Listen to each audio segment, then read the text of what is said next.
Hello student, welcome to Hindi Sangyan. Thumbnail देखकर तो आप सभी को पता ही चल गया होगा कि आज हम क्या पढ़ने वाले हैं। तो पहले हम माखनलाल चतुर्वेदी के बारे में कुछ जानेंगे, फिर हम चैप्टर की तरफ बढ़ेंगे। माखनलाल चतुर्वेदी का जन्म मध्य प्रदेश के होशंगाबाद जिले के बाबई गांव में सन 1889 में हुआ। मात्र 16 वर्ष की अवस्था में शिक्षक बने। बाद में अध्यापन कार्य छोड़कर उन्होंने प्रभा पत्रिका का संपादन शुरू किया और देशभक्त कवि एवं प्रखर पत्रकार थे। उन्होंने कर्मवीर और प्रताप का भी संपादन किया। सन 1968 में उनका देहांत हो गया।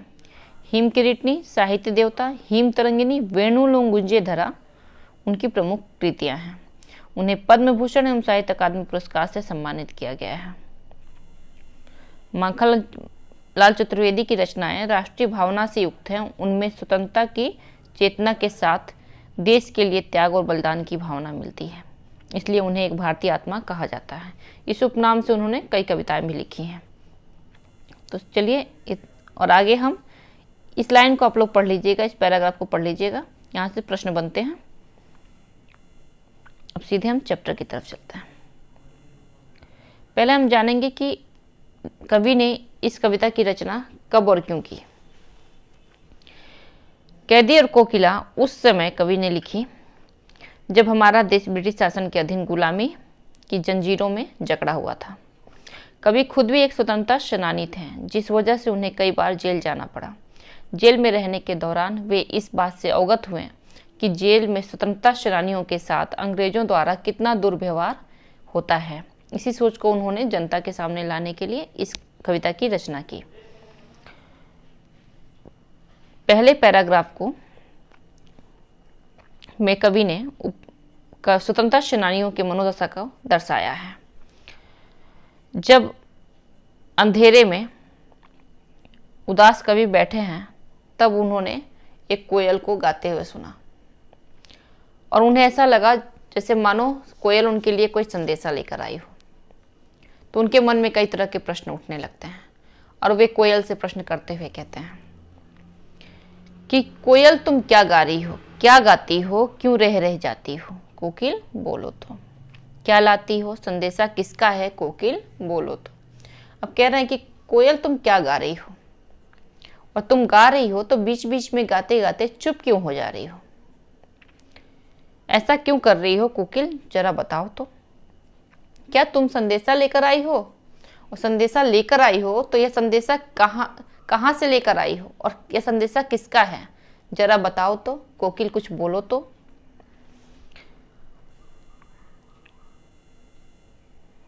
अब इस पैराग्राफ में कवि जेल के अंदर उनके साथ किस तरह से अत्याचार किया जा रहा है, किस तरह रखा गया है, इसे बताते हुए कोयल से कहते हैं कि ऊंची काली दीवारों के घेरे में, डाकू चोरों बटमारों के डेरे में, जीने को देते नहीं पेट भर खाना, मरने भी देते नहीं तड़प रह जाना। जीवन पर अब दिन रात कड़ा पहरा है, शासन है या तम का प्रभाव गहरा है। हींग कर निराश कर चला रात भी काली, इस समय कालिमा मई जगी क्यों आली। कवि कहते हैं कि उनके साथ अपराधियों की तरह व्यवहार किया जा रहा है। उन्हें ऊंची ऊंची काली दीवारों के बीच में रखा गया है, घेरे में रखा गया है, और डाकू चोरों बटमारों के डेरे में, यानी डाकू चोर और बटमार रास्ते में यात्रियों को लूटने वाले, उसे हम बटमार कहते हैं। तो डाकू चोरों बटमारों के बीच में रखा गया है और उन्हें बहुत कम खाने को दिया जाता है, जिससे उनका पेट नहीं भरता। वे न जी सकते हैं न मर सकते हैं। जीवन में उनके चारों तरफ कड़ा पहरा है। वे अपनी इच्छा अनुसार कुछ भी नहीं कर सकते। और ऐसा बताते हुए अंग्रेजी शासन को वह अंधकार की तरह काला बताए। वो बताते हुए कहते हैं कि यह शासन नहीं है, ये तो अंधकार में शासन है। ये अंग्रेजी शासन जो है वो एक काली शासन है, बुरी शासन है। और न्याय रूपी चंद्रमा, हिमकर मतलब चंद्रमा, न्याय रूपी चंद्रमा भी न्याय नहीं कर रही, वो भी हमसे निराश हो गई है। उसकी रोशनी भी अब नहीं दिखाई दे रही। और इस समय कालिमा मई मतलब कोयल। इस समय कोयल तुम क्यों जगी हो?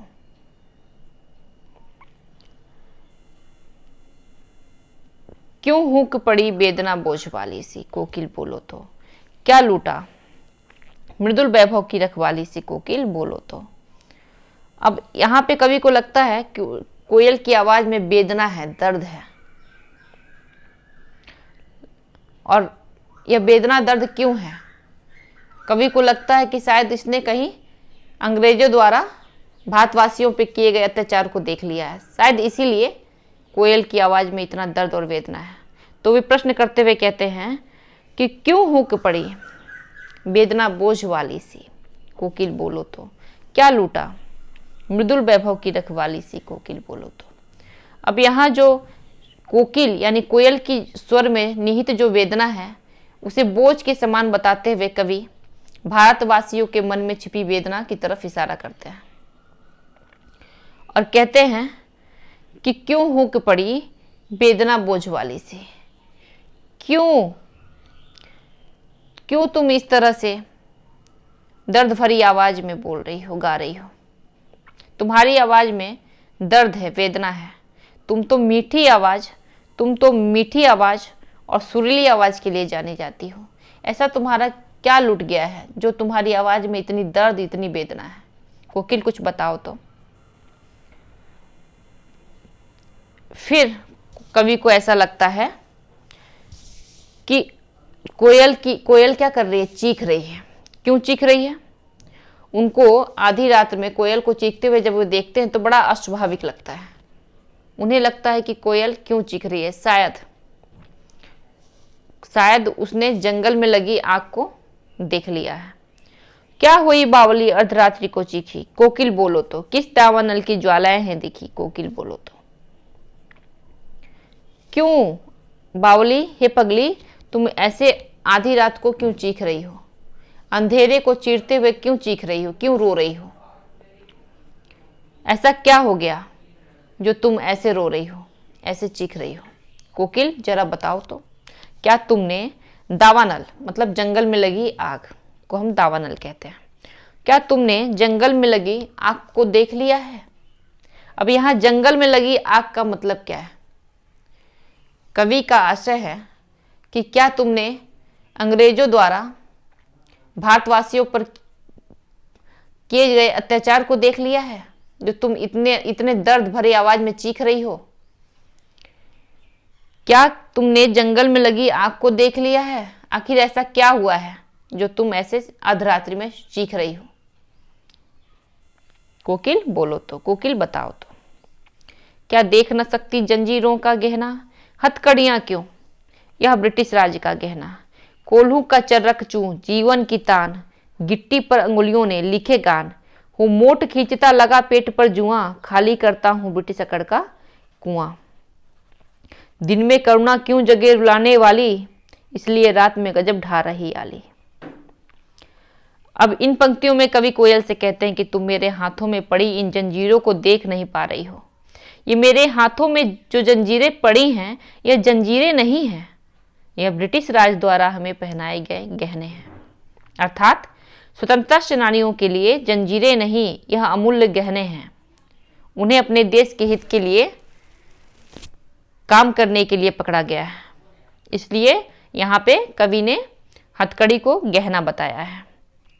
तो यहाँ पर माखनलाल चतुर्वेदी जी जेल में अपनी दिनचर्या के बारे में बता रहे हैं। वो बता रहे हैं कि कोल्हू के चलने से जो आवाज आती है अब वो हमारी जिंदगी का गीत बन गया है।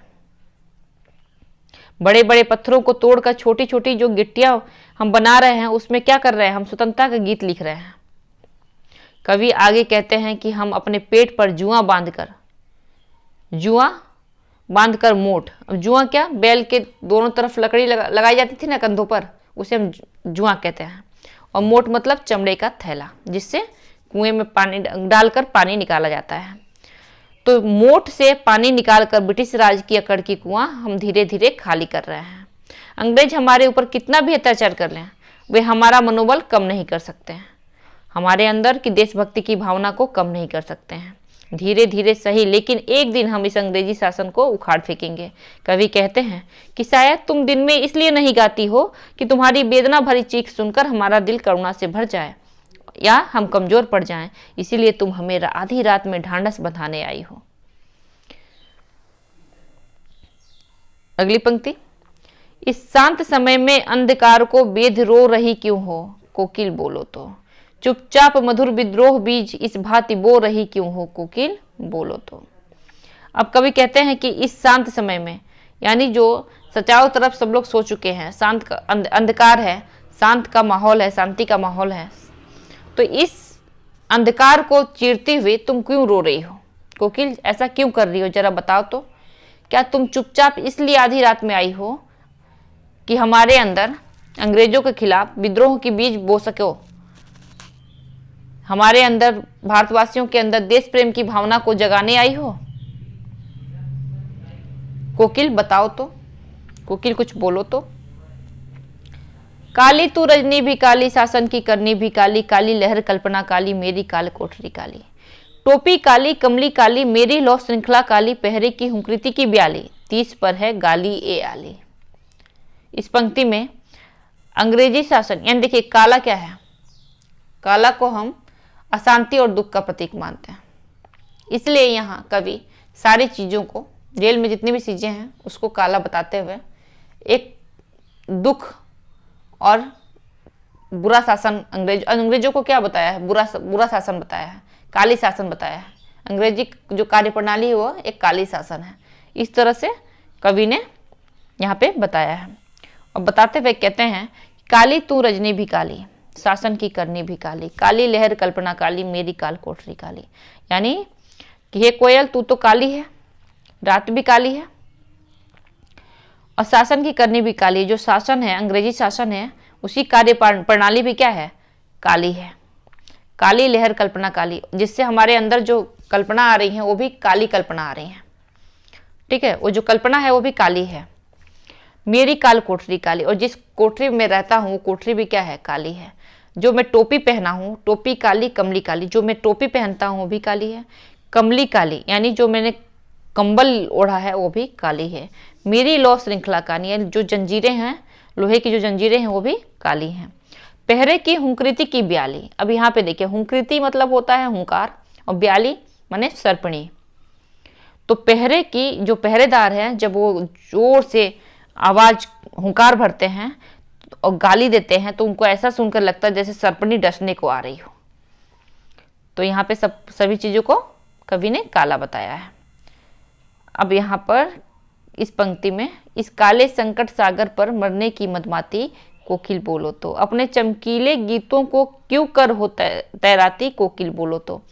अब उपयुक्त पंक्ति में कवि कोयल से कहते हैं कि तुम मदहोशी में इस काले संकट रूपी सागर में, जहां हर चीज काली है, मरने के लिए क्यों आई हो। कोयल, तुम तो बहुत सुरीला गाती हो, फिर क्यों तुम अपने चमकीले सुरीले गीतों को इस संकट रूपी सागर में तैरा रही हो, ऐसा क्यों कर रही हो, यहाँ क्यों अपने सुरीले गीत गा रही हो, कोकिल बोलो तो।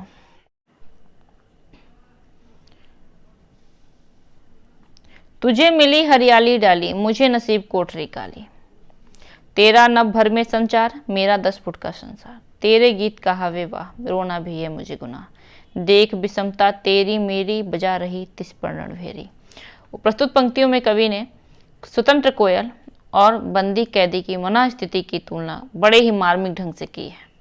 जहाँ एक और कोयल पूरी तरह से स्वतंत्र है, वह किसी भी डाल पर बैठ सकती है, वे खुले आकाश में विचरण कर सकती है, वे अपने गीत, मन चाहे गीत गा सकती है।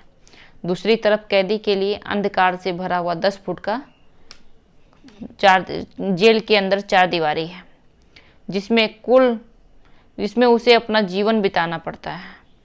वह वहाँ अपनी इच्छानुसार कुछ भी नहीं कर सकता। कोयल की मधुर गान को सुनकर सब लोग वाह वाह करते हैं, वहीं दूसरी तरफ कैदी अगर रोए तो कोई सुनने वाला भी नहीं है। इस प्रकार कैदी और कोयल की ज़िंदगी में बहुत फ़र्क है, मगर फिर भी कोयल युद्ध का संगीत क्यों बजा रही है। कैदी कोयल से जानना चाहते हैं कि आखिर कोयल इस तरह रहस्यमय ढंग से गाने का क्या मतलब है।